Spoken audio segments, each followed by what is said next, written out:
What is the greatest qualifying lap in Formula One history? The most famous is probably Ayrton Senna's remarkable lap at the 1988 Monaco Grand Prix. And I'd suggest that probably the lap that Lewis Hamilton did with the Mercedes W11 at Spa in 2020 is perhaps as close to perfection as we've yet seen. But neither of those laps take the record we're looking at today. This is a short view back to the past on when Nigel Mansell set a qualifying record at Silverstone. Gentlemen, a short view back to the past. Nigel Mansell had a special relationship with the British Grand Prix, especially at his beloved Silverstone. His charge to victory, catching and passing rival and Williams teammate Nelson Piquet in 1987, was one of his greatest. He had charging drives to second in 1988 and 1989, and he also dominated in 1991. I say dominated, but that was nothing compared to what he put on the following year in the Williams FW14B. With its active suspension, traction control and powerful Renault V10 engine, the 14B was comfortably the car to beat in 1992. And Mansell got on with it a lot better than teammate Riccardo Patrese. All these factors, combined with his love of Silverstone, produced something special at the 1992 British Grand Prix.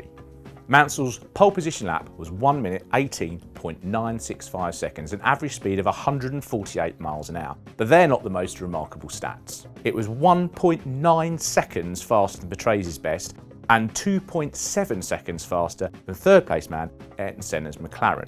Those sorts of gaps would cover most of the field today, never mind the gaps between the first and second rows. In terms of the percentage of lap time, as opposed to the actual lap time itself, it's the biggest margin for a pole position in F1 World Championship history. Now obviously in terms of time, there were bigger margins at tracks like the Nürburgring Nordschleife, but in terms of the lap distance and time, this is the biggest margin in the 7 decades of the championship.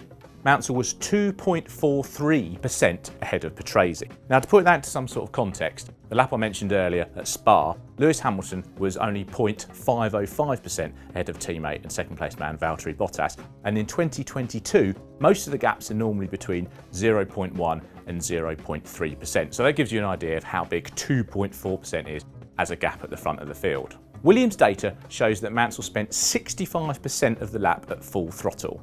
He went through COPSE at 155 miles an hour and he hit 183 miles an hour on the hangar straight approaching Stowe. But my favourite bit of data has to be Bridge.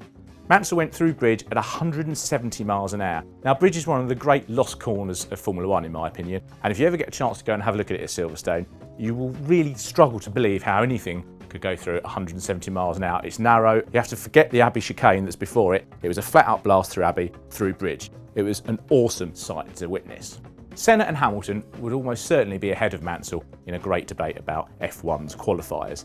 But I think it's fair to say that at his track, in his car, Mansell would have taken some beating, and I'm not sure that anyone could have gone quicker than him on that day.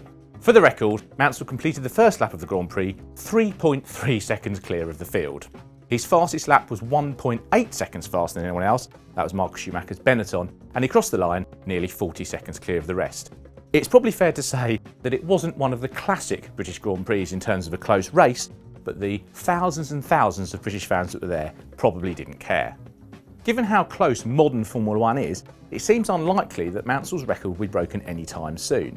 Perhaps in a wet session, but even then, Lewis Hamilton was 1.5% quicker than Max Verstappen in the rain-affected Styrian Grand Prix qualifying, so that's still almost a whole % away from where he needs to get to beat Mansell's record.